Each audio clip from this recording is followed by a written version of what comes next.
Sarah. In order to make everyone in the world smile, I would meditate and send positive vibrations to everyone, which makes them smile. I would give them chocolates because I like chocolates because they're sweet and they always make me smile.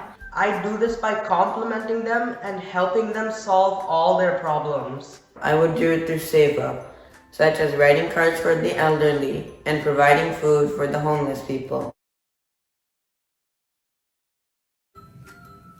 If I were to get angry in a situation like fighting with my sister, I were to count to 10, and by the end of 10, I'd say a big Om, and then by that time, I would be ready to deal with the situation calmly and fairly.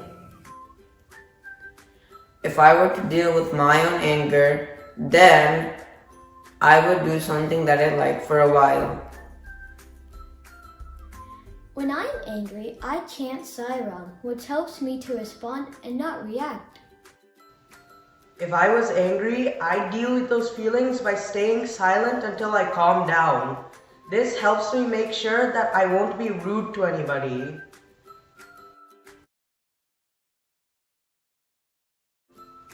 I would unplug from technology by taking a break from the computer, spending time with family, doing exercise, and going outside for fresh air. I would go for nature walks as it was one of our homeworks for Science Center class or SSE. And then I would go bird watching because it's getting into nature and really looking at those birds. And then I would do gardening for 2 reasons. One, to get out of technology, and 2, it's fun, but it also gives you a very organic diet. We could plug in technology back into life by watching Swamy's teachings online and implementing them in our life. We could also connect to our families, friends via Zoom. We could even do service activities online too. To plug back into life, I myself do exercise on a regular basis along with bhajans every week. Embodiments of love. In every house today there is TV. ఇవి కేవలం ఒక dining హాల్లో మాత్రమే కాదు, drawing room లో కాదు, bed room లో కూడా పెట్టుకుంటారు. They will install color TVs not only in the drawing room, they will have it in the dining hall and the bedroom. ఏనాడు మన ప్రపంచంలో ప్రారంభమైనవో ఆనాడే మానవుని యొక్క మనసు మాలిన్యమైపోయింది. The day when TVs started, the mind is polluted in mankind. మీరు చక్కగా యోచించండి. టీవీలు రాకమునపు మన యొక్క మనోదౌర్బల్యం ఇంతగా ఉండేటువంటిది కాదు. Prior to the installation of these TVs, ఇలాంటి దుర్భావములు ఏనాడు కూడా అధికంగా కలిగేటువంటివి కాదు. Never was the mind so impure, dirty. ఇవి ప్రారంభించక మునుపు ఇటువంటి దుశ్చర్యలు ఏమాత్రం కూడా మనం కని విని ఎరుగము. Prior to these days of TV, there were no bad actions. కోటికొకరో జరుగుతుండేటువంటి వారు. There were 1 in 100, 1 in crore. ఈనాడు చిన్న చిన్న గుడిసెల యందు కూడా ఈ టీవీలు ప్రారంభమైనాయి. Today we find TVs in huts also. ఆ టీవీలు ఏ విధమైనటువంటి మార్పులు తెప్పిస్తున్నాయి? What kind of effects you find in TV? భోజనం చేసే సమయంలో కూడా డైనింగ్ హాల్లో ఎదురుగా ఈ టీవీలు పెట్టుకుంటారు. As they start eating in the dining hall, they will have TV in front of them. చూస్తూ దీన్ని భుజిస్తుంటారు. As they watch, they start eating. భుజించేటువంటి ఆహారం కాదు, it's not the food they eat. ఆ టీవీలో చూసేటువంటి మాలిన్యమే వీడు భుజిస్తున్నాడు. What exactly they eat is all concentration on the TV. ఆ దృష్టి చేతనే సృష్టి మార్పైపోతుంది. Because of that, the whole thing will be achieved. ఎలాంటి చర్యలు, ఎలాంటి దృశ్యములు, ఎలాంటి భావములు మనం చూస్తున్నామో అలాంటి దృశ్యములు, అలాంటి భావములు, అలాంటి యొక్క దుశ్చర్యలే మనలో ప్రవేశిస్తాయి. Saram everyone, and today I will be reciting the poem The Sun's Light. The sun's light. As the sun came through my window and I saw its brilliant light, I thought to myself, what a wonderful sight. 2020 has been a very tough year that was filled with tears, but faith in our SAI has helped us overcome our fears. For our beloved Swamy has taught us to find our inner might when everything around us seems like a great big play. And though the journey may be tough to bear, rest assured, Bangaru, I hear your prayer. I'm always by your side for, as you feel the sun's warmth and hear the wind's hush, I am there.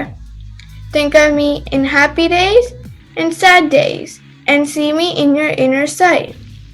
So as the sun came through my window, I knew Sai was there with me, my inner light.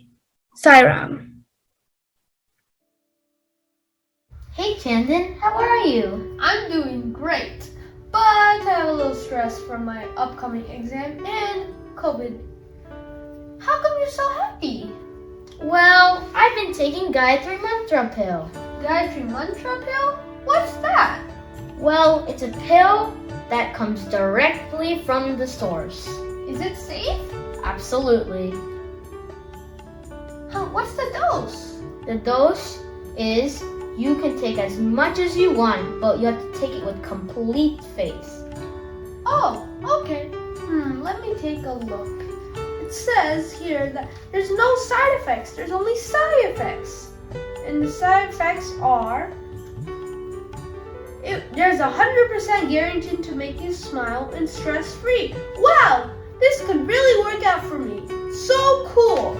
Get your Gayatri Mantra pill at local SAI centers today. Or online, 24/7.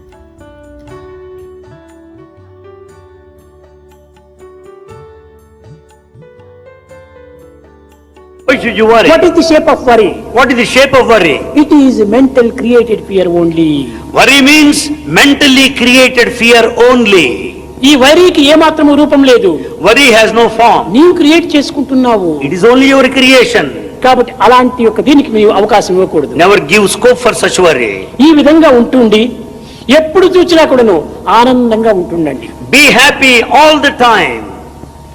మాకు ఎట్ట స్వామి ఇంటిలో అనేక చిక్కులు ఉంటాయి, మాకు అనేక బాధలు ఉంటున్నాయి, సంసారంలో చాలా వ్యతలు ఉంటున్నాయి, మేము ఎట్ట సుఖంగా ఉండడానికి వీలవుతుంది అంటారు. You may say, Swamy, how is it possible to be happy all the time? We have got our own problems, our own worries there. పోనీ వరి చేస్తే మన problem పోతుంటాయా? Is worry a solution to a problem? పోవటం లేదే. No. కనుక ఎందుకు వరి చేసి Then ప్రయోజనం why ఏంటి? should you worry? What is the కాబట్టి fun? హ్యాపీగా ఉండు. Be happy now. ఈ హ్యాపీని నీ వరిని దూరం చేస్తుంది. And this happiness will keep you that worry far off. అంతేగాని వరి చేసుకుంటూ కూర్చుంటే వరి ఇంకా ప్లస్ ప్లస్ ప్లస్ అవుతుంది. Because this worry will add to your problem more and more. లోపల నీవు ఆనందంగా ఉంటే బయట కూడా ఆనందమే వస్తుంది. If you are happy within, you will be happy in the exterior. ఎందుకోసం భగవంతుడు నా వెంటనే ఉన్నాడు, Because God is with నా me. హృదయం నందే He ఉంటున్నాడు is in my heart. అనేటువంటి విశ్వాసాన్ని మనం పెంచుకోవాలి. We should strengthen such sort of faith. అప్పుడే మనకు తగినటువంటి యొక్క ఉత్సాహ ప్రోత్సాహాలు మనకు అభివృద్ధి అవుతుంటాయి. Then we'll have all the kind of zeal and enthusiasm.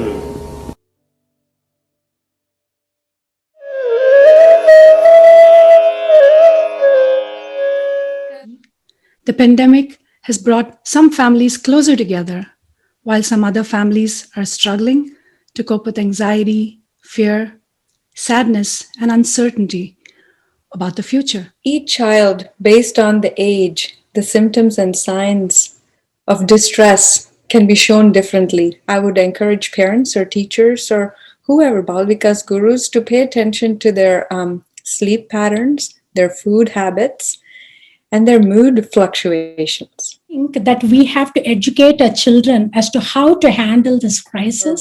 They will learn on how to handle a crisis by looking at you, how you are handling a crisis. I think all three age groups will do that. Showing them in story format would be really helpful for having a discussion with them more as a friend. Create a conducive environment to be able to express themselves. I think. Sairam, dear parents, teachers, and children, welcome back to another episode of the panel discussion with Sister Varalakshmi, Dr. Sindhura, and myself. Last week, you heard us talk about some of the questions that were submitted by the parents when we sent the survey out to everybody. Today, we will continue the discussion with a different set of questions, and we hope you benefit from this session. Sairam. Coming back to our discussion, the task at hand, one additional challenge that both parents and teachers are now facing, this is something for both Sindhura and Varaka. Another additional challenge that parents and teachers are now facing is the increased screen time that our children are now exposed to. This is apart from their virtual learning. So they spend a good 6 to 8 hours a day with their virtual learning on screens, but they're also on their devices a lot. Is a common complaint we hear from parents. It could be either on their phone, talking to friends, on social media, or just playing games. And parents want to know how to navigate this problem. This is something that came repeatedly in the survey that Chitra and her team distributed to the SSE families in the region. I definitely love to hear from both of you. It's much of a sensitive topic in most dinner tables in most families, including our own in my own home. I'll begin by sharing some of my experiences from my student days and see if maybe that's a good segue to both of you. During my college days in Anantapur, when I was doing my undergrad there in the Anantapur campus, we had very limited access to TV or even a computer for that matter. And when we did have access, it was for educational purposes, never for entertainment. None of the students had their own gadgets. That was a luxury. We didn't have that luxury at that time. It was not allowed, actually. And that was a rule that Swamy himself had enforced. And Swamy would do a beautiful play on the word television. He would say, tele-visham, visham meaning poison. Instead of television, he would say televisham. And in many families, even growing up in India, I remember walking to school and back, TVs would be blaring in most homes and the news would be playing. Nobody would be paying attention. I'm not saying we shouldn't watch TV news. Staying abreast of current affairs is important, but everything in moderation, right? As Swamy would say, today's newspaper is going to become tomorrow's waste paper. And honestly speaking, I didn't feel like I missed out on anything, whether it was entertainment or even, staying current with the news. Swamy kept us so busy. I would say that the hostel life was actually going from one bell to another. And Swamy intentionally planned it that way to keep the mind engaged at work. There's this famous story, right, that we talk about the genie and the pole. The mind is like this genie that's constantly looking for something to do and keep it busy, and then things that you shouldn't be doing. Swamy prepared the schedule. It started with morning prayers, yoga, then we'd go to college. You'd have sports in the evening, bhajans, and all of these things were mandatory. And of course, you have your various delicious, sumptuous meals throughout the day. Even milk at bedtime before going to bed, even that was part of the routine. And Swamy planned all of this deliberately. He would say, bend the body, mend the senses, and end the mind. In fact, I remember after the initial few weeks of intense homesickness, I did not even have time to feel homesick. That's how busy we were, right? Coming back to this topic of, media and kids spending a lot of time on media. Once a SAI student was called in for an interview and he happened to have a cell phone in his pocket. Thankfully, he had turned off the ringer, but somebody tried to call him and the phone vibrated. And Swamy was like, where is that noise coming from? Swamy sometimes acts like a child. And he silenced it, but the phone rang again. Swamy wanted to know, hey, what is that in your pocket? What is that noise? And the student was busily explaining to the all-knowing Lord, Swamy, this is a cell phone. Somebody's trying to contact me and I've turned off the sound, therefore it's vibrating. That is how I know somebody's trying to get in touch with me. And Swamy said, I see. And Swamy said, Rat, in order to connect with me, the vibration must come from the heart. Swamy touched his heart and said, that's where the vibration needs to come from.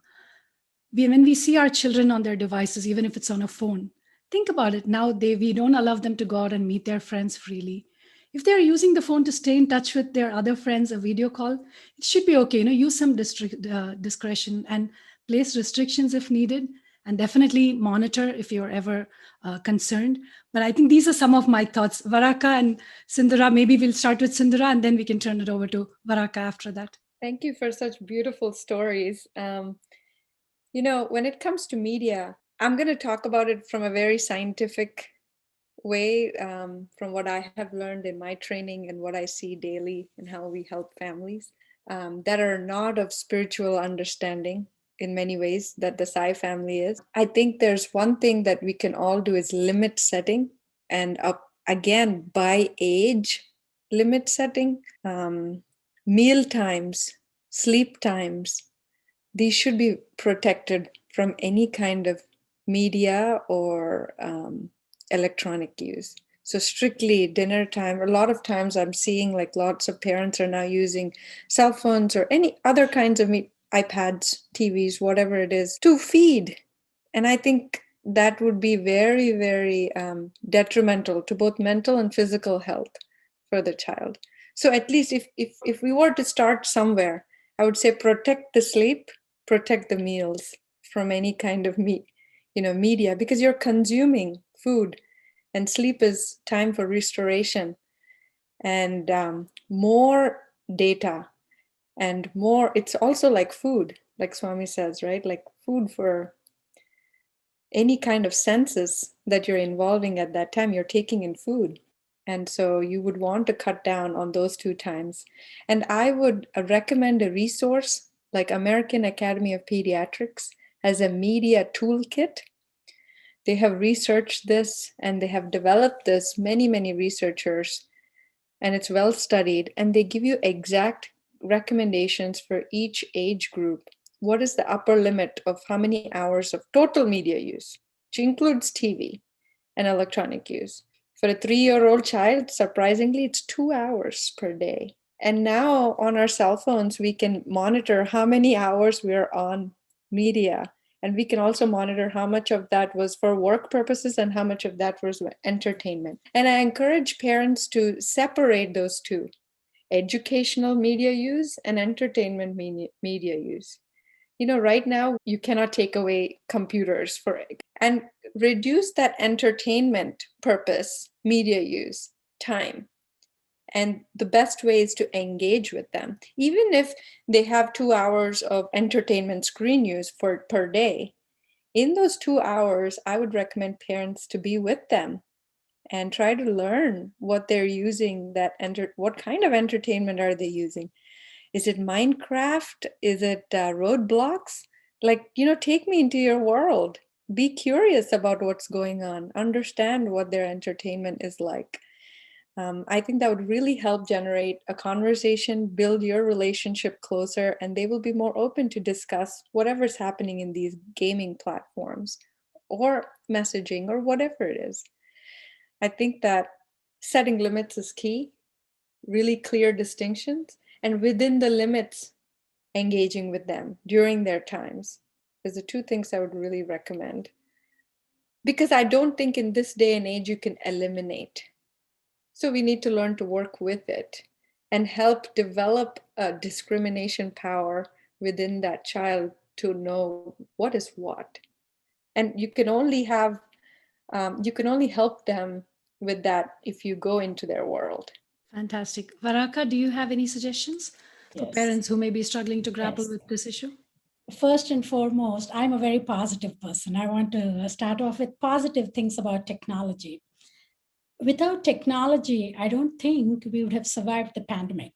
The SAI Center activities, keeping in touch with your family members who are thousands of miles away, to know about their safety. We use gadgets to increase our efficiency, not to decrease it. First and foremost, life evolves. Our children were in elementary school, but we don't expect them to stay there throughout. Then the middle school happens, then the high school happens, then the YAs, then the adulthood. Just like that with technology as well. I'm not against technology, but being on social media like the Facebooks and the Twitters and whatnot, if you check on me, I don't have any of those. The only thing I use is WhatsApp just to keep in touch. And now, ever since Chitra has brought us in on this panel discussion, I said I should be able to model those values to our children.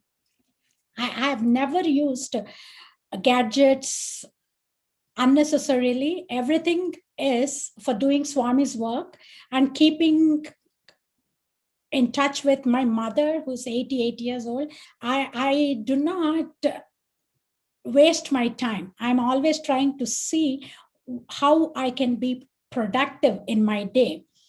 And when I say that, I'm going to start off with teenagers and what parents have to do. Yes, as Sindhura mentioned, everything is happening on your tablet or your PC or your laptop. But that doesn't mean that we do not have any time apart from that. We are not doing all productive work or homework or extracurricular activities on our gadgets. We are doing the games.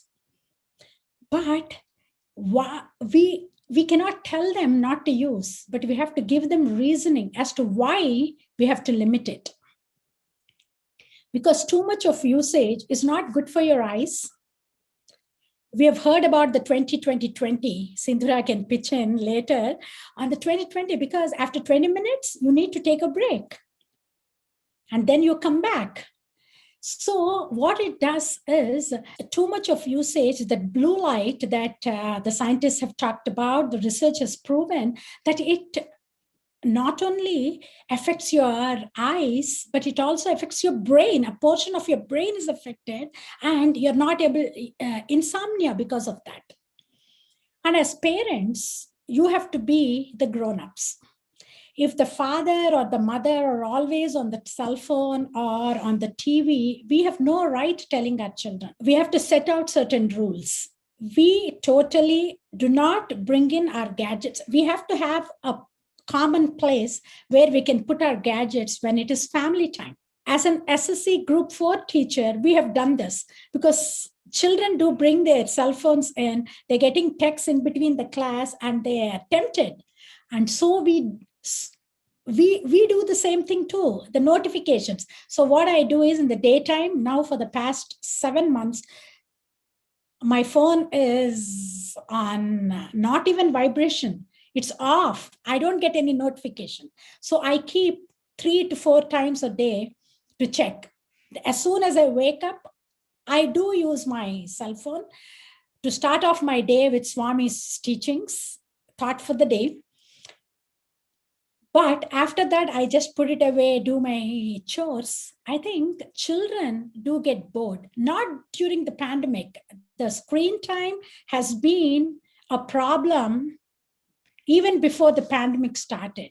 So we have to take 50% of the responsibility because we are the ones who are buying them these gadgets.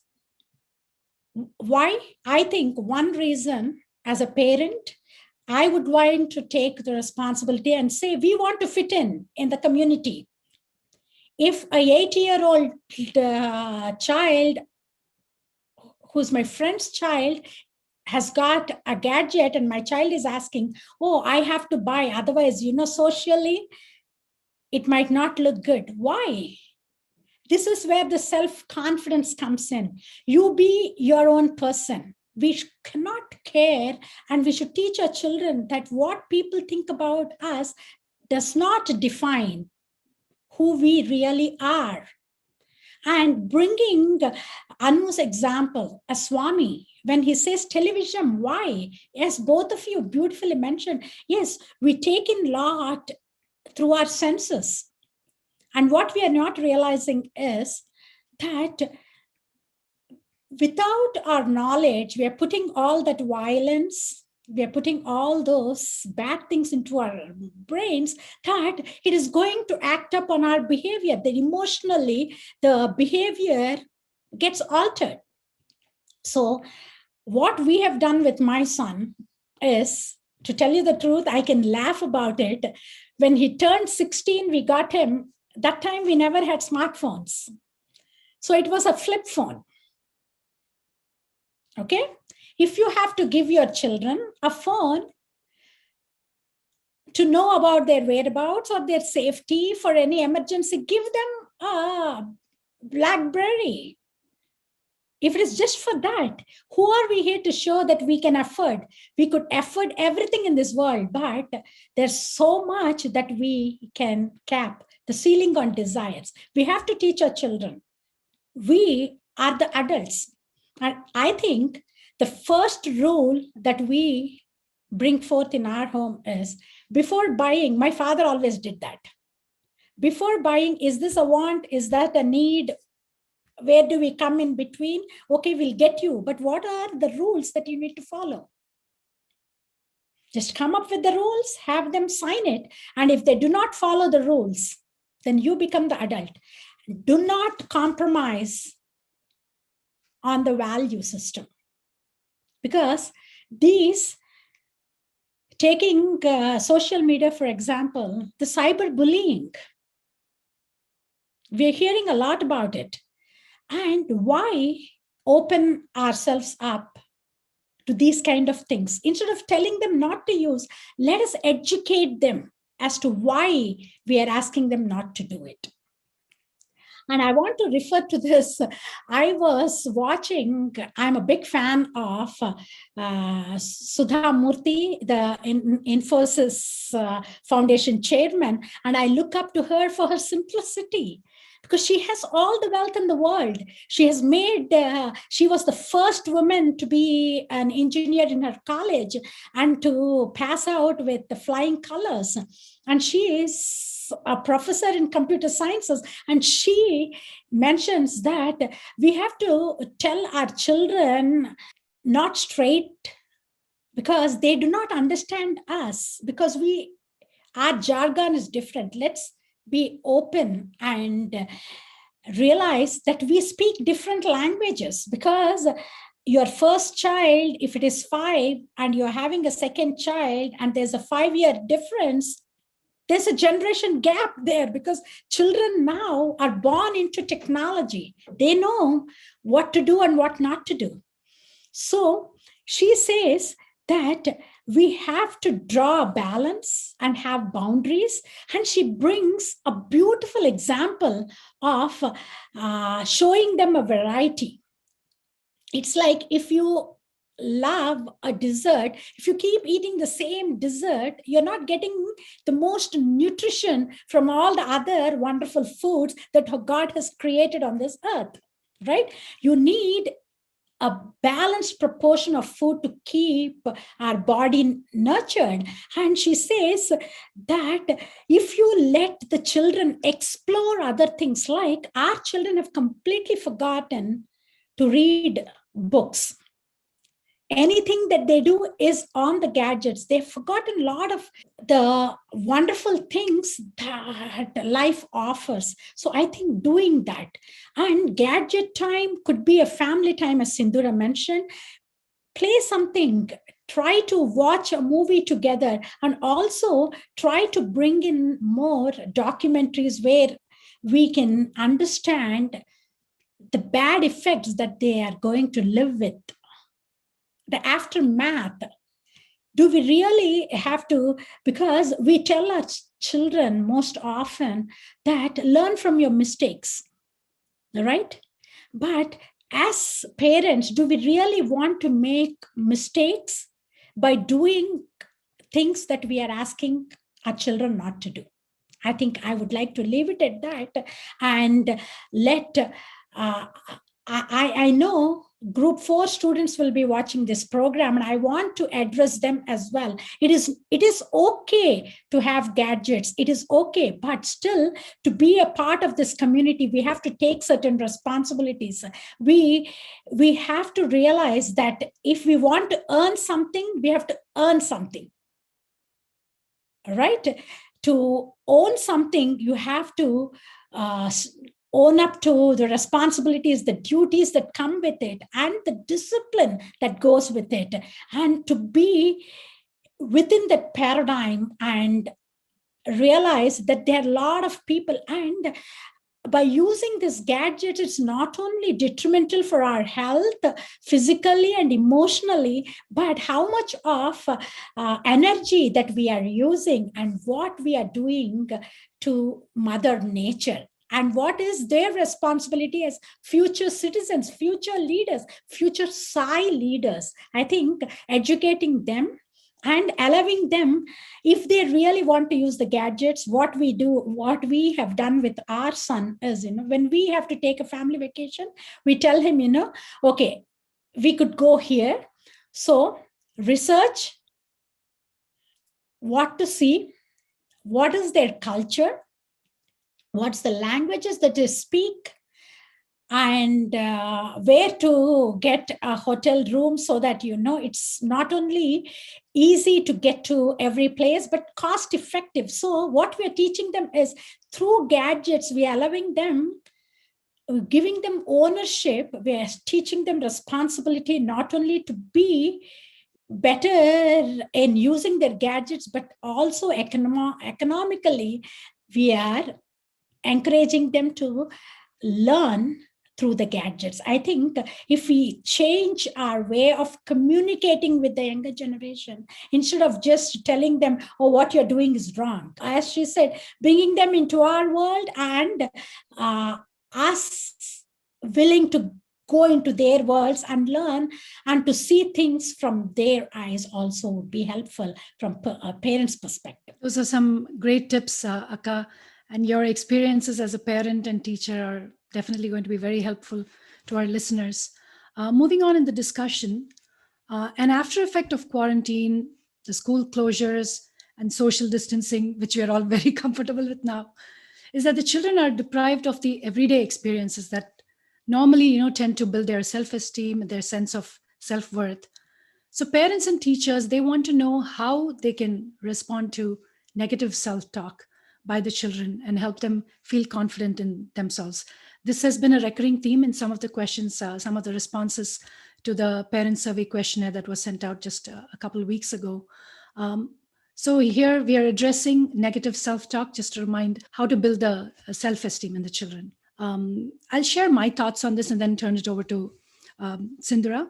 As parents and teachers, we provide several opportunities for our children to shine. And definitely our children, they need our support, they need our encouragement and validation.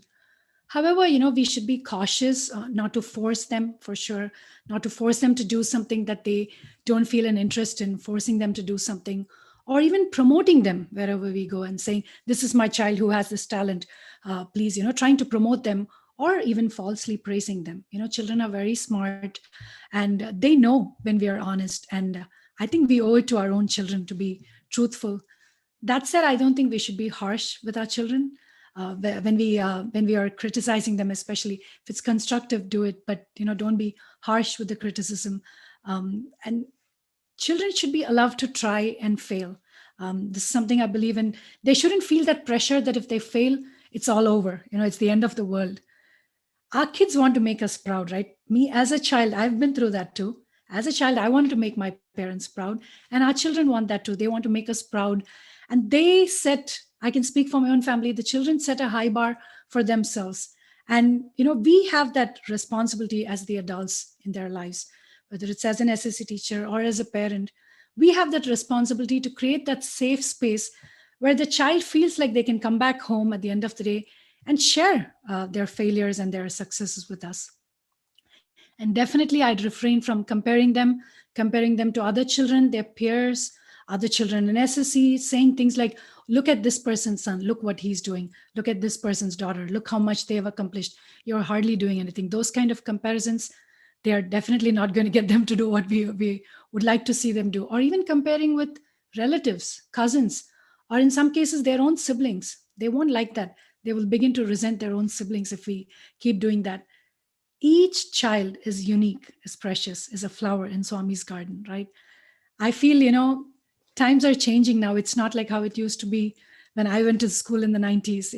Our children struggle with enough peer pressure already, and we don't need to add to that as parents. If you notice in older kids, especially in the teens, I've seen this. I teach the group 4 class now.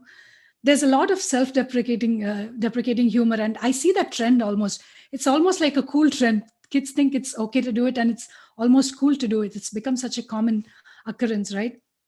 We as adults, we should know when to pull back.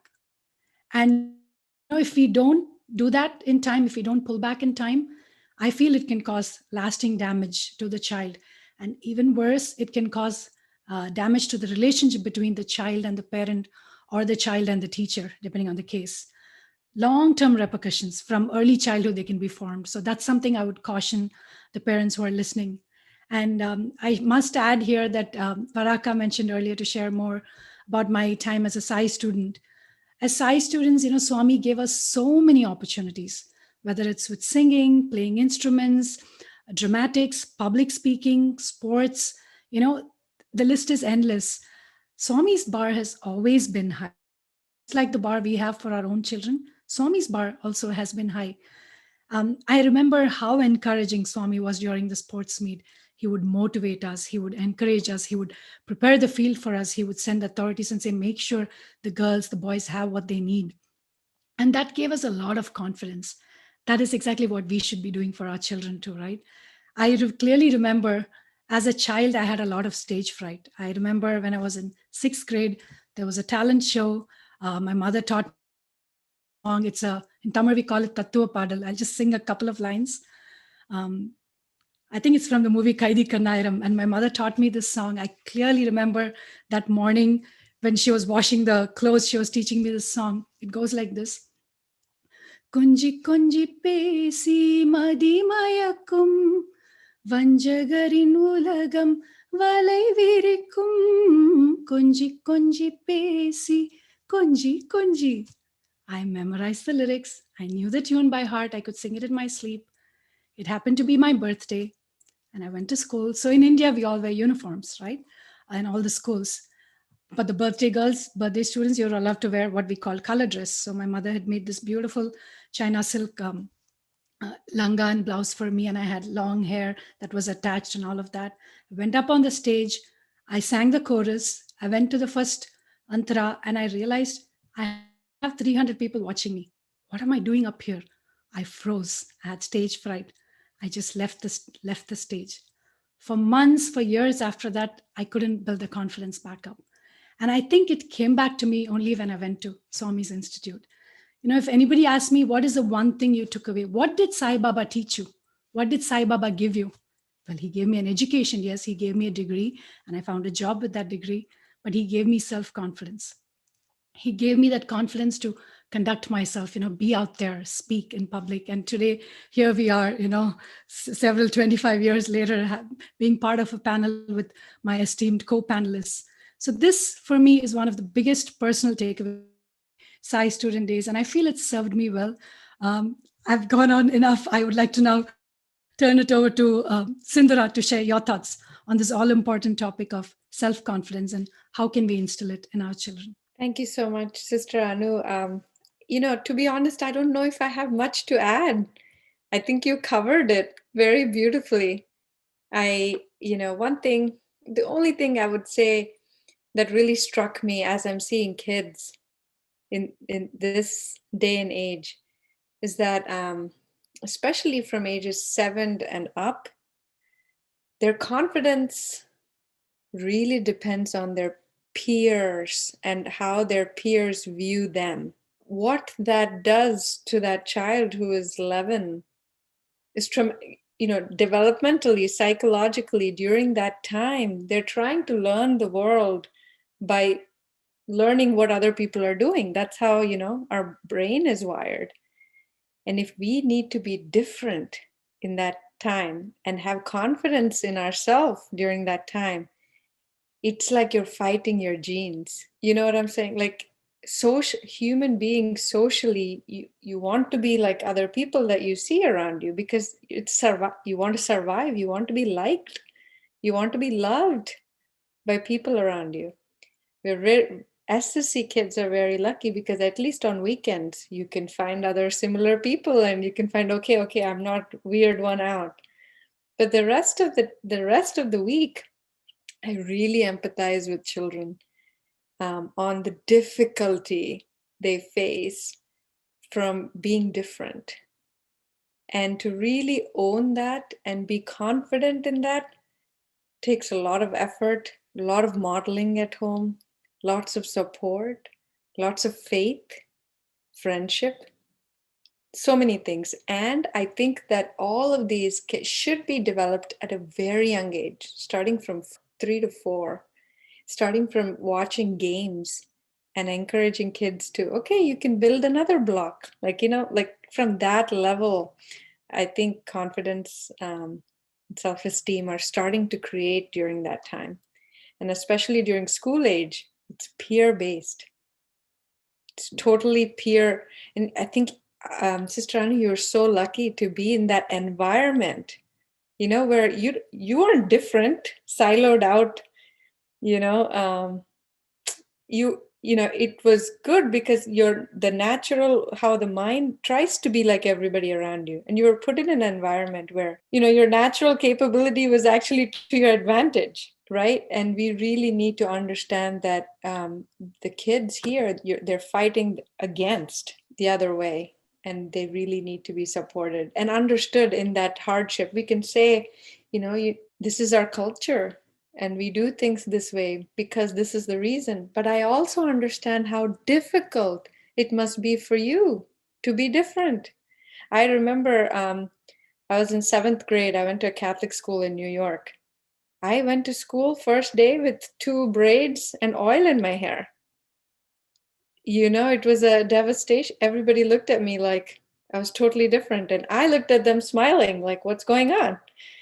I didn't know what bullying was. It's because I didn't know what it was, it didn't affect me. But I think that's not the case now.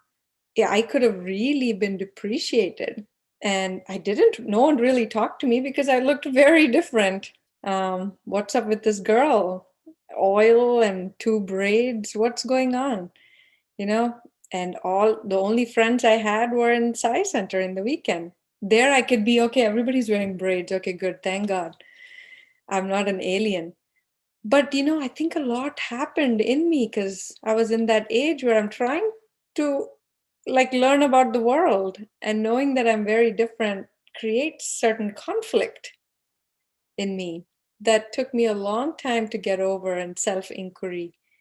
So I encourage parents, because they're brought up, their childhood was in a homogeneous environment where people around them were not different for the most part. And it has a tremendous impact on the children today in America, who are most of the time American citizens and feeling really different, discriminated sometimes, bullied sometimes, and still need to uphold their values and self-esteem. So I think if the parents can empathize with that difficulty, I think you would go far. You could still hold your teachings, but say, oh my gosh, this must be so hard for you not to have another thing to add, make you different from everybody else, but you still can't have it. That that's the kind of thing. I understand. Come talk to me. Unfortunately, you still can't have it, and I understand how sad it is. It's a struggle daily. It's a daily struggle, but I'll help you with it. Just being there for them, you think will really help? Yeah, understanding their pain. Absolutely, absolutely. Varaka, your thoughts on the subject of self-confidence? Yes. The first thing, if the children are talking, self-talk, putting themselves down, we need to find out what we are contributing to. Is there anything that we have done to contribute to that? Because as you beautifully put, without our knowledge, we compare our children with other children. For us, academics and how you shine, your academics is what defines you. That's what I think we feel. But as Swamy says, the end of education is character. Education is not just for living, it's character. And also,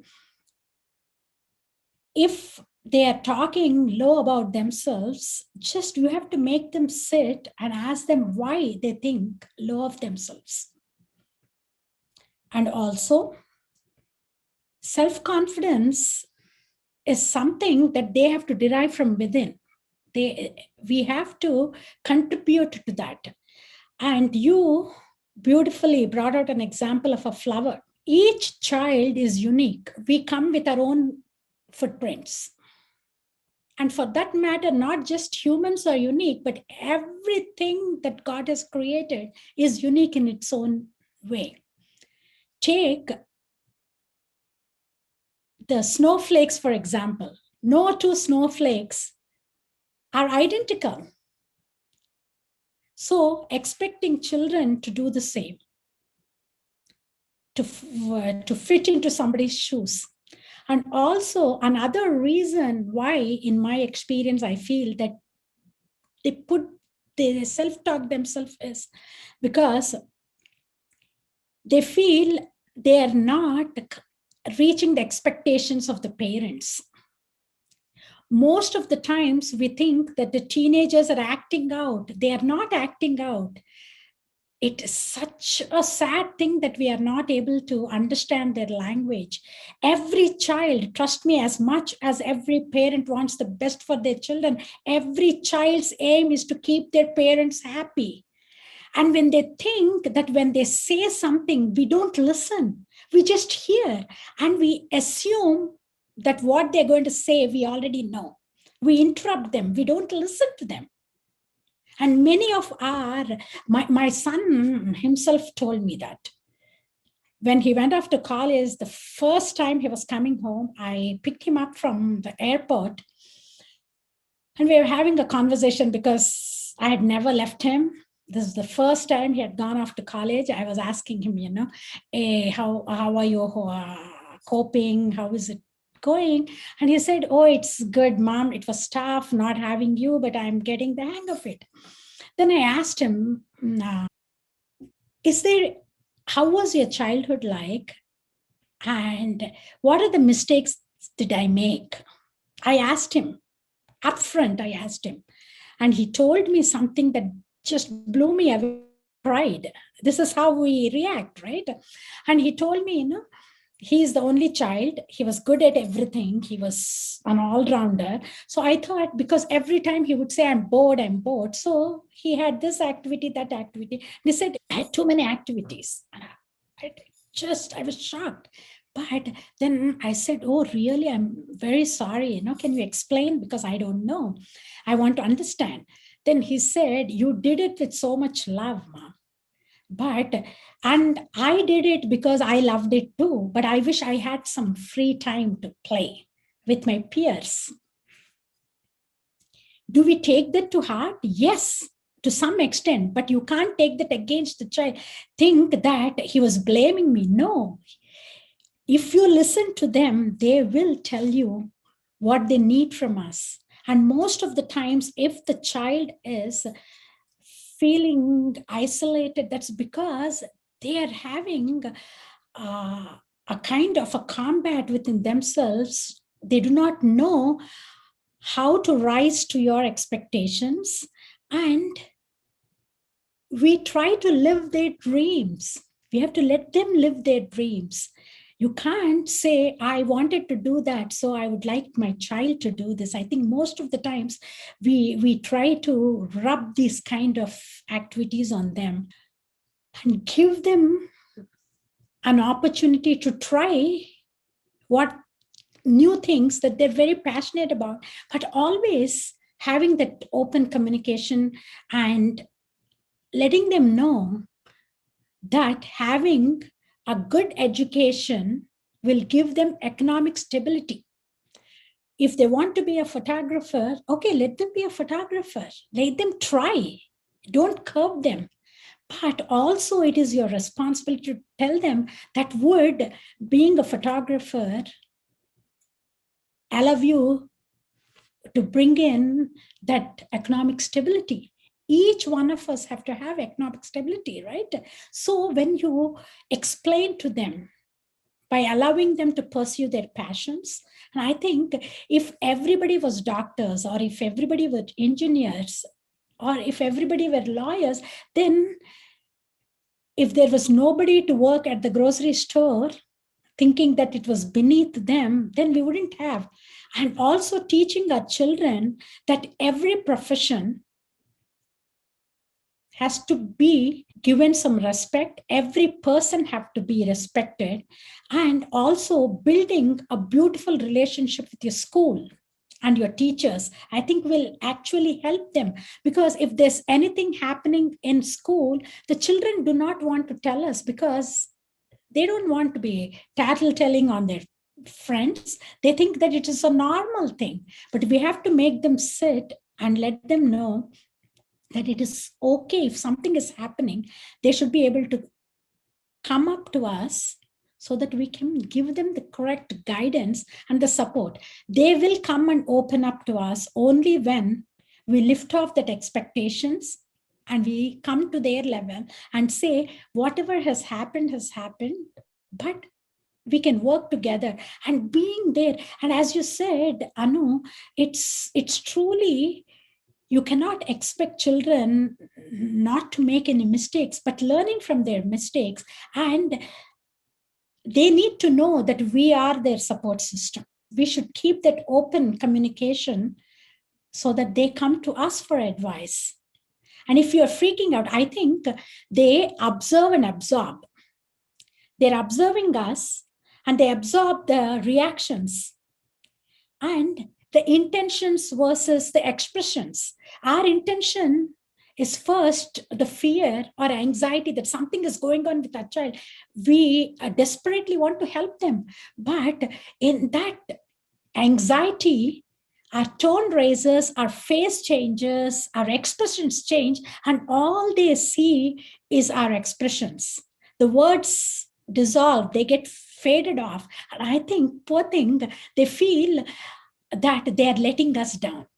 Every child, as much as we think that we are giving them the 100% attention, every child is working hard, and we need to realize that they do not know how to express it, but still what they're trying to do is make us happy and allowing them to be who they are so that they can be happy is what is going to bring us joy as parents. It's two-way work.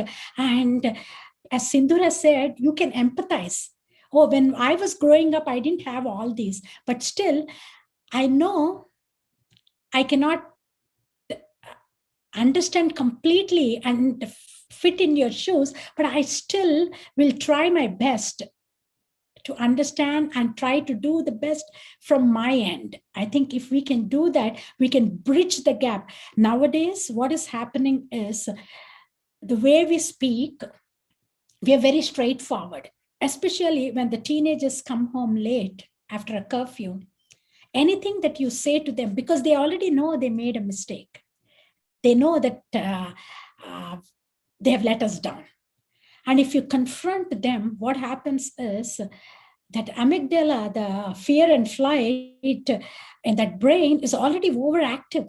Being able to cool off, being able as an adult, as a parent, to cool off. Cool mind, warm heart. If you cool off, then you can show your warmth towards your children.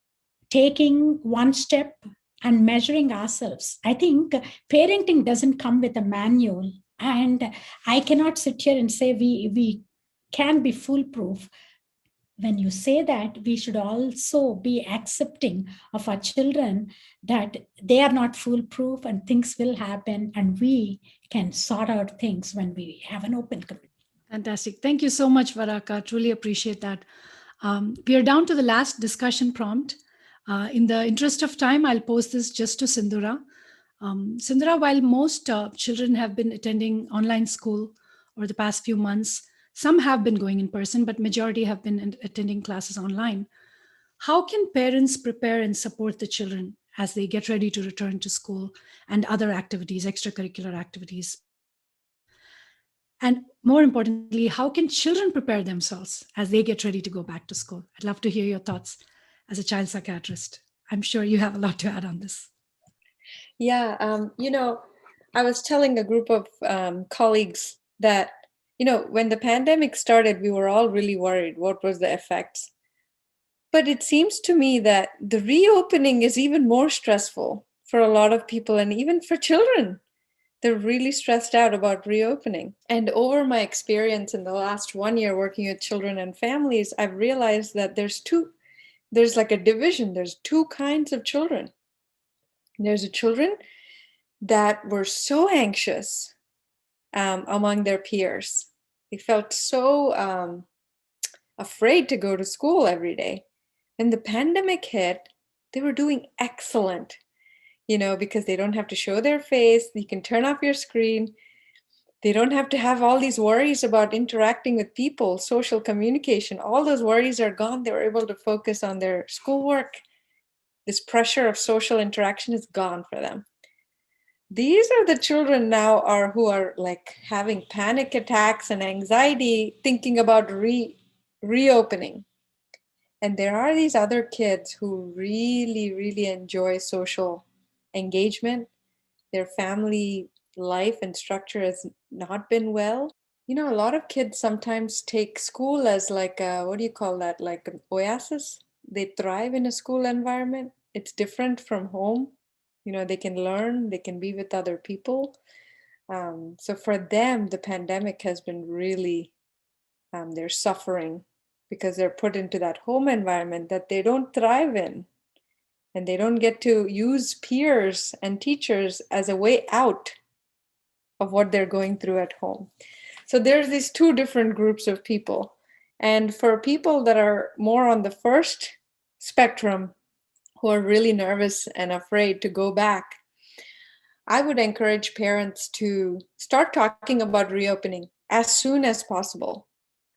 Talk about the day, how would it be like, things in place, any plans that you have. Okay, if the school is opening in September, tell them, what should we do the week before? How would you like to prepare for it? Like involve them, have a schedule. Should we have 1 week before school opening for yourself? Do you want to meet your friends that you're going to see in school a little bit outside? Discuss with them how would they like to do it. But not going is not an option. So be very firm with them that for anxiety, any kind of anxiety related to school, exposure is the treatment. We put them back, no matter how much they say no. So parents should not fall into their trap and say, no, it's okay. Is there any online schooling option and all of this? No. They need to be as much as possible in social engagements, and that's how they grow and learn and come out of their anxiety. Encourage them to talk with their peers before school starts. Talk with their teachers before. And these kids that are waiting to go back to school, it might seem like they don't need any preparation, but they do too, because school is not going to be the same like before. Everybody will be wearing masks. There's different protocols. It might not be like the school that they remembered. So I think even these kids need preparation, discussion, timeline, and talking with them too. How would you like to go back to school? Do you want to see some of your friends back? Do you want to engage with? And then I would just, every day after they come back from school, I would talk with them. How was it? Were you shocked by anything? Is it different? Tell me. What was it like?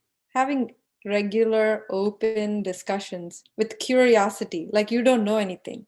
You have to tell me. That kind of discussions would be really helpful. And if I do want to say, if the kids are getting to a point of having panic attacks, vomiting, stomach pain because they're so anxious and they don't want to go, then I would consult an expert, talking with an expert on what to do next. Because if it gets to that point, that it's beyond this particular situation and there's a deeper issue to be addressed. Thank you very much, Sindhura, and many thanks to you, Varaka. As they say, all good things must come to an end, and it is now time for us to conclude this wonderful discussion that I've enjoyed very much. On behalf of the panelists, I express my grateful thanks to Swamy and the regional officers for this wonderful opportunity to connect with all the SSC families in our region. And special thanks to Chitra, Kusuma, and Menaka for your efforts behind the scenes, especially with the parents' survey, because it has been immensely helpful for us to chart the course of our discussion today. It's the questions you asked, it's the concerns that you raised today. So I'm thankful to you teachers for bringing that to our attention. In his very first public message to mankind, Swamy sang, Manasa bhajare guru charanam, Dustara bhava sagar taranam, O mind, meditate on the feet of the Lord, for it will get you across this ocean of life. Our goal should be to cross this ocean of delusion and turn to God. Instead of asking for this and that, a miracle, a cure, for this to go away, can we pray and say, Swamy, I want what you want for me? That is the challenge in front of us today, not COVID. That is the challenge in front of us. And Swamy has provided his reassurance multiple times, including in a SAI bhajan. Why fear when I am here, he says. Ni inta, venta, janta, kanta, nene pudunnanu, he says. I'm in you. I'm with you, behind you, beside you, in front of you, behind you. And don't forget, I'm also in you. With that comforting reassurance from our beloved Bhagwan, we close this discussion and offer it at Bhagwan's divine lotus feet. Jai Sai Ram. Sai Ram. What a beautiful panel it was, right? It sure was educational.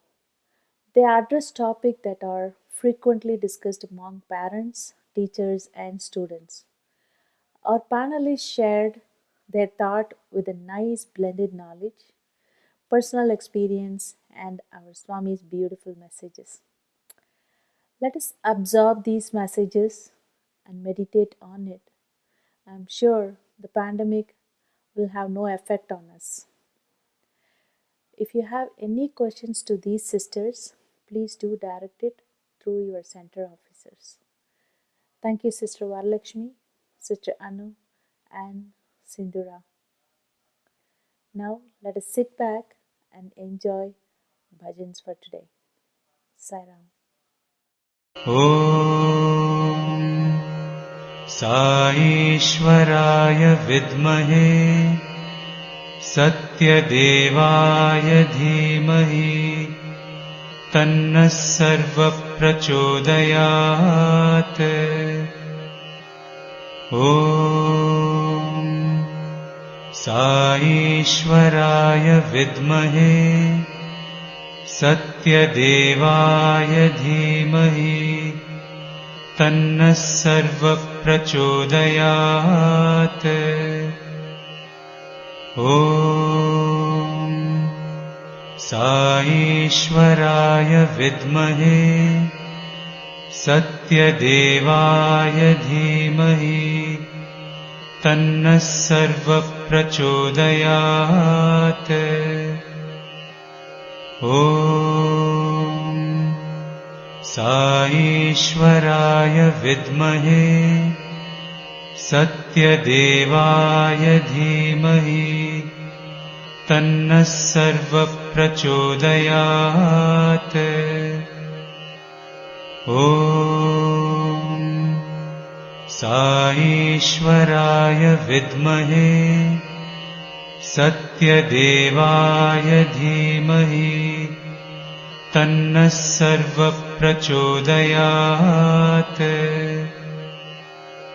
ॐ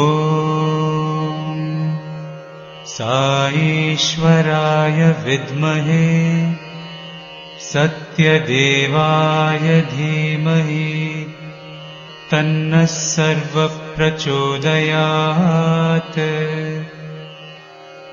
ॐ साईश्वराय विद्महे सत्यदेवाय धीमहि तन्नः सर्वप्रचोदयात् ॐ साईश्वराय विद्महे सत्यदेवाय धीमहि तन्नः सर्वप्रचोदयात् ॐ साईश्वराय विद्महे सत्यदेवाय धीमहि तन्नः सर्वप्रचोदयात् ॐ साईश्वराय विद्महे सत्यदेवाय धीमहि तन्नः सर्वप्रचोदयात् ॐ ॐ साईश्वराय विद्महे सत्यदेवाय धीमहि तन्नः सर्वप्रचोदयात्। ॐ साईश्वराय विद्महे सत्यदेवाय धीमहि तन्नः सर्वप्रचोदयात्। ॐ साईश्वराय विद्महे सत्यदेवाय धीमहि तन्नः सर्वप्रचोदयात्। ॐ साईश्वराय विद्महे सत्यदेवाय धीमहि तन्नः सर्वप्रचोदयात्। ॐ साईश्वराय विद्महे सत्यदेवाय धीमहि तन्नः सर्वप्रचोदयात्। ॐ साईश्वराय विद्महे सत्यदेवाय धीमहि तन्नः सर्वप्रचोदयात्। ॐ साईश्वराय विद्महे सत्यदेवाय धीमहि तन्नः सर्वप्रचोदयात्। ॐ साईश्वराय विद्महे सत्यदेवाय धीमहि तन्नः सर्वप्रचोदयात्। ॐ साईश्वराय विद्महे सत्यदेवाय धीमहि तन्नः सर्वप्रचोदयात्। ॐ साईश्वराय विद्महे सत्यदेवाय धीमहि तन्नः सर्वप्रचोदयात्। ॐ साईश्वराय विद्महे सत्यदेवाय धीमहि तन्नः सर्वप्रचोदयात्। लम्बोदरा जय Gajanana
Parvati Nandana Paramadayana Lambodara Jaya Gajanana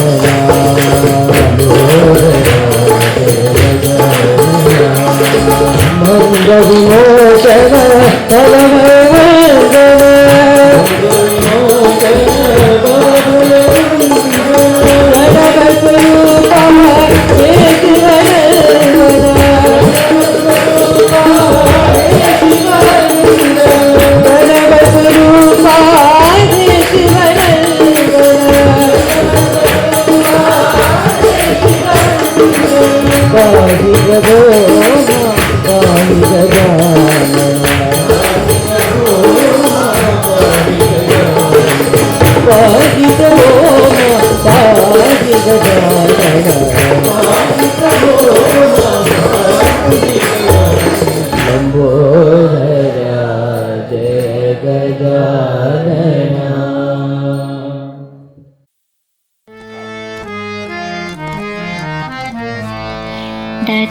Dattatreya सद्गुरुदेवा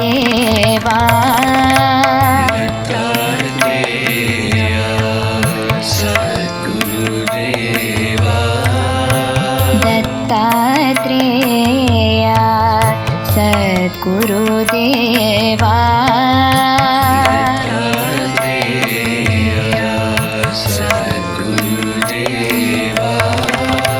देहि देहि तव श्रीपाद सेवा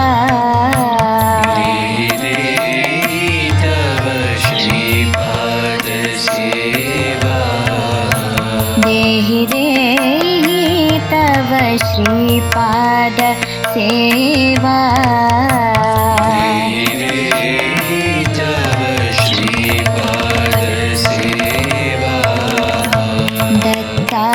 दत्तात्रेया सद्गुरुदेवा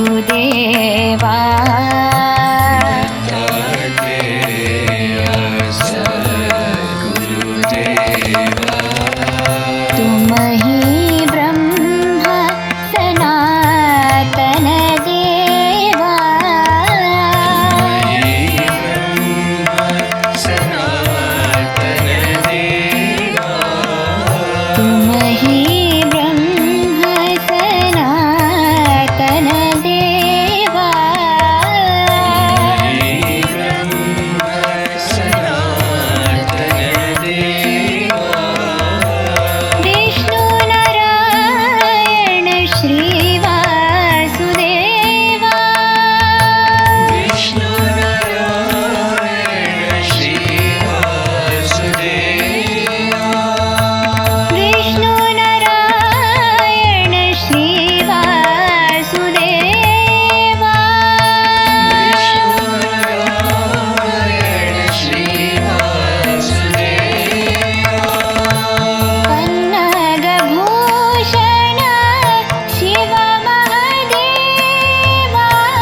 Shambho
Namah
हिमाचल शृङ्गनिवासित ईशा महेशा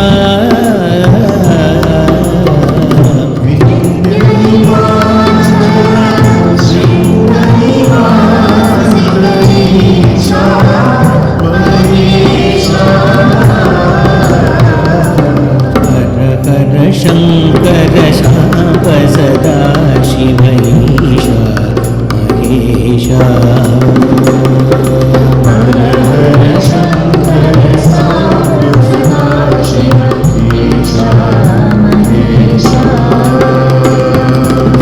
ताण्डव प्रियकर चन्द्रकलाधर ईशा महेशा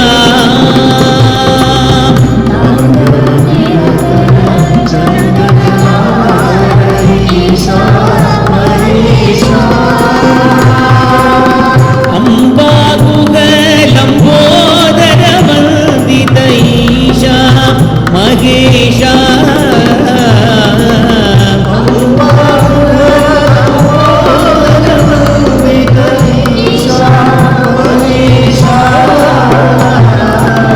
विंध्य हिमाचल शृंग निवासित ईशा महेशा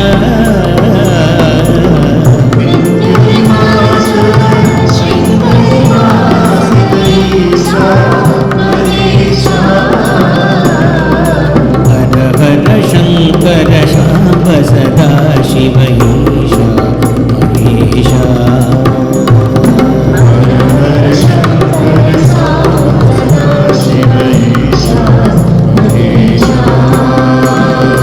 हर हर शङ्कर शाप सदा शिव ईशा महेशा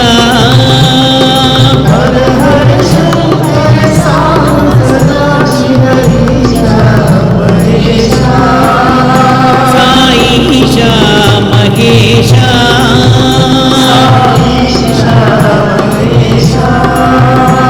साईशा महेशा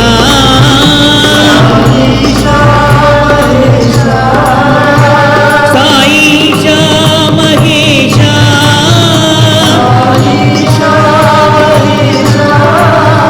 साईशा महेशा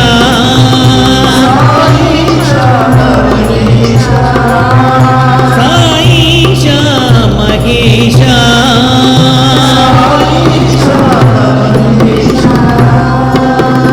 हर हर शङ्कर शाम्ब सदा शिव ईशा महेशा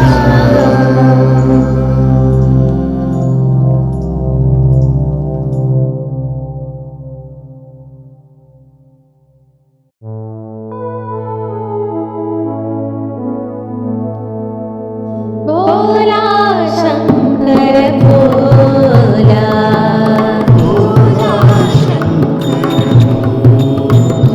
हर भोला शंकर भोला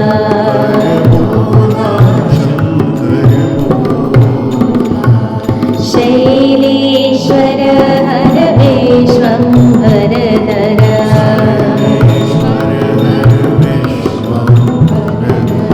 शैलेश्वर हर विश्वंभर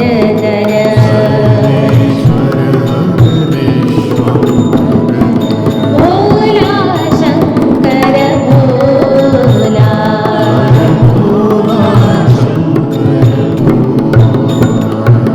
सूर्य चंद्र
शिव शिव शंभो तांडव प्रियकर शिव शिव शंभो तांडव प्रियकर शिव शिव शंभो तांडव प्रियकर शिव शिव शंभो तांडव प्रियकर भव भव भैरव भवानी शंकर भव भव भैरव भवानी शंकर भव भव भैरव भवानी शंकर भव भव भैरव भवानी शंकर शिव शिव शंभो तांडव प्रियकर शिव शिव शंभो तांडव प्रियकर हर हर भम भम भोल महेश्वर हर हर भम भम भोल महेश्वर हर हर भम भम भोल महेश्वर हर हर भम भम भोल महेश्वर ढम ढम डमरू नटन मनोहर ढम ढम डमरू नटन मनोहर ढम ढम डमरू नटन मनोहर ढम ढम डमरू नटन मनोहर सत्यं शिवं साई सुंदर सत्यं शिवं साई सुंदर सत्यं शिवं साई सुंदर सत्यं शिवं साई सुंदर शिव शिव शंभो तांडव प्रियकर शिव शिव शंभो तांडव प्रियकर भव भव भैरव भवानी शंकर भव भव भैरव भवानी शंकर शिव शिव शंभो तांडव प्रियकर शिव शिव शंभो तांडव प्रियकर हर हर भम भम भोल महेश्वर हर हर भम भम भोल महेश्वर ढम ढम डमरू नटन मनोहर ढम ढम डमरू नटन मनोहर सत्यं शिवं साई सुंदर सत्यं शिवं साई सुंदर सत्यं शिवं साई सुंदर सत्यं शिवं साई सुंदर शिव शिव शंभो तांडव प्रियकर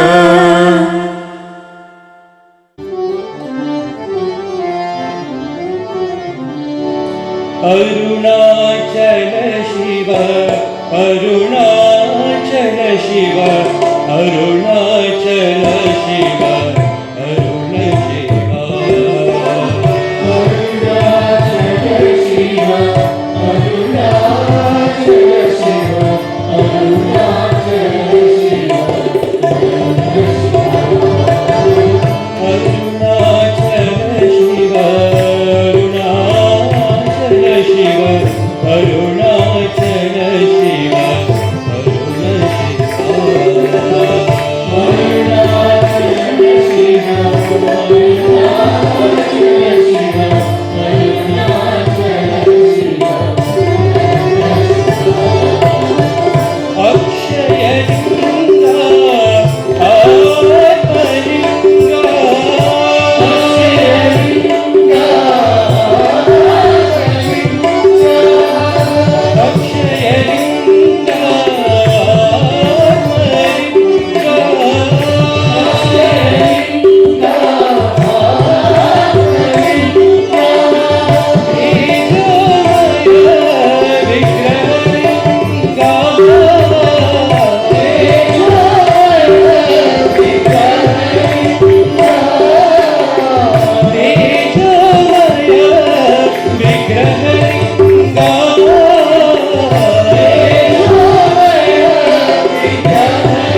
शिव करुण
శివ శివ శివయ్యన రాధా నీ చింతలెల్ల బాపి కొన మనరా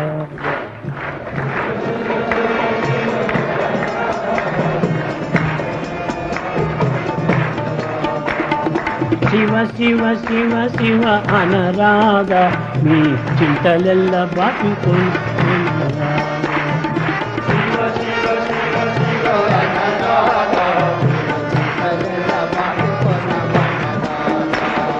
శివమెత్తి జగమంత తిరిగేరు ఓ చిత్తమా నీకెంత సిగ్గులేదు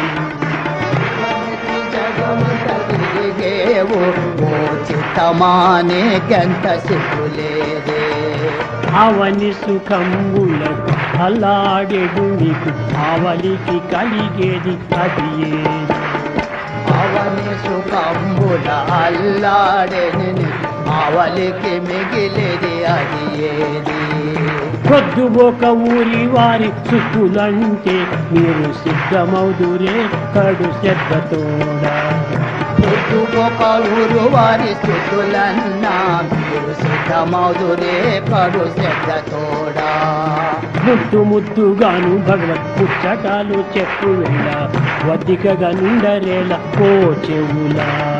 ముద్దు ముద్దుగాను సాయి ముచ్చటలు చెప్పునప్పుడు బుద్ధికగా నుండరేవో చెవులారా. అనిమాలు సినిమాలు పలుమారు మీరు చని చని కనియును తనివి. సినిమాలు సినిమాలు పలుమారు చని చని కని నాను తనివిలేదే. క్షణమును దైవ సన్నిధి నిలువగా కనులారా కడు కష్టమతే. క్షణమును దైవ సన్నిధి నిలుపగా కనులారా మీకు కడు కష్టం. శివ శివ శివ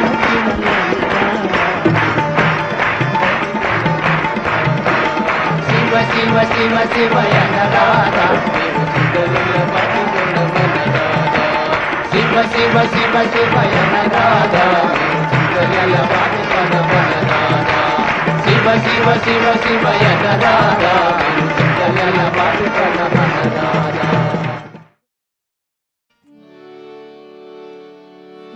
जय जगदीश हरे स्वामी संत साई हरे भक्त जना संरक्षक भक्त जना संरक्षक भक्ति महेश्वर ओम जय जगदीश हरे शिवदना श्रीकरा सर्वा प्राणपते स्वामी सर्वा प्राणपते आश्रित कल्पलतीका आश्रित कल्पलतीका आभस्वानः ओम जय जगदीश माता पिता गुरुदैव हरियन्तयो नीवे स्वामी हरियन्तयो नीवे नाद ब्रह्म जगन्नाथ नाद ब्रह्म जगन्नाथ नागेन्द्राश्वर ओम जय जगदीश रूपमुदस्ति साई महादेव सत्य साई महादेवा मंगलारति मंगलारति अंतरगिरिधार ओम जय जगदीश हरे नारायण नारायण सत्य नारायण नारायण नारायण नारायण नारायण सत्य नारायण नारायण सत्य नारायण नारायण ओम जय सद्गुरुदेवा नारायण सत्य नारायण नारायण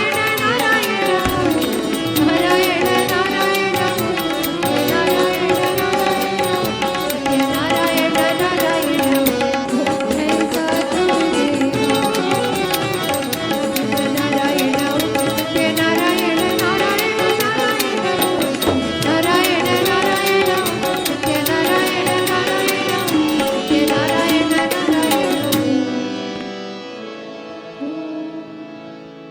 जय सद्गुरुदेवा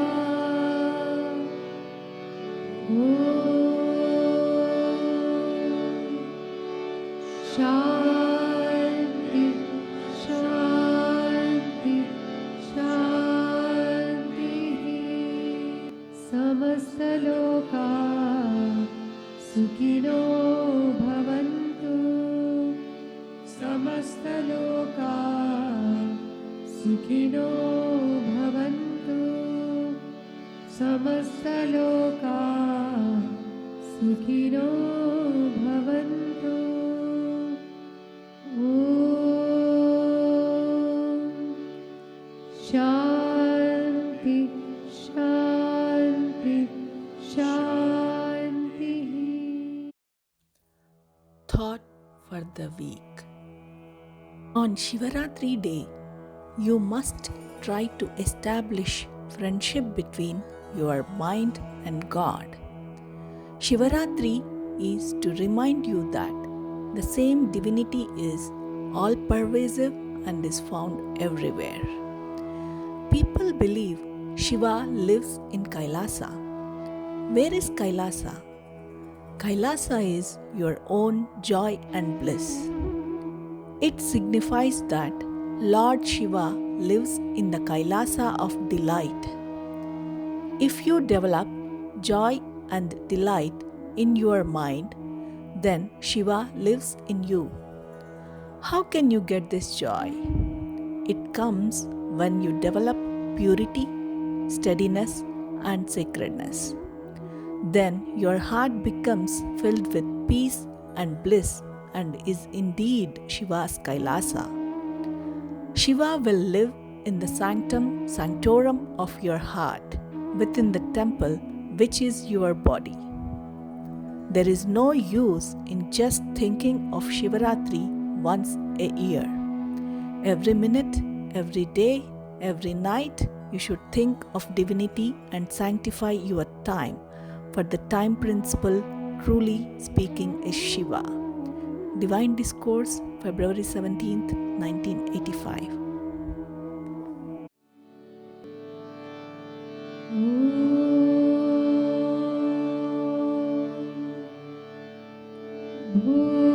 भूर्भुवस्सुवः तत्सवितुर्वरेण्यं भर्गो देवस्य धीमहि धियो यो नः प्रचोदयात् अशीमवहु वहिष्ठेमस्ति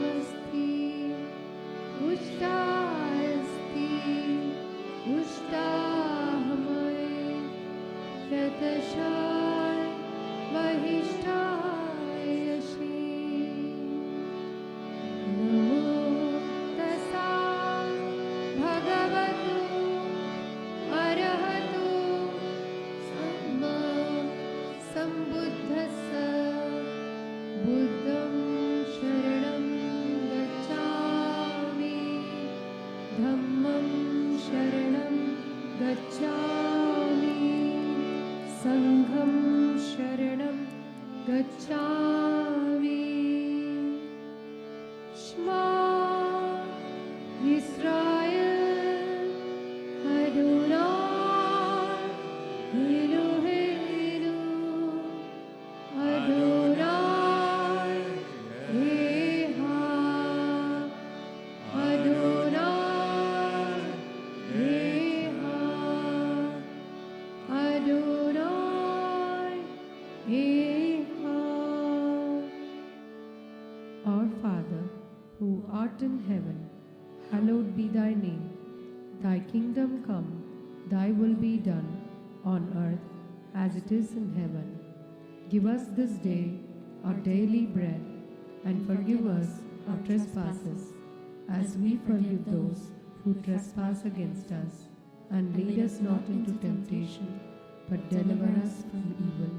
For thine is the kingdom, and the power, and the glory, forever and ever. Amen. Bismillah ar-Rahman ar-Rahim. Bismillah ar-Rahman ar-Rahim. Bismillah ar-Rahman ar-Rahim. La ilaha illallah, Allah, Allah. La ilaha illallah, Allah, Allah. La ilaha illallah, Allah, Allah. La ilaha illallah, Allah, Allah.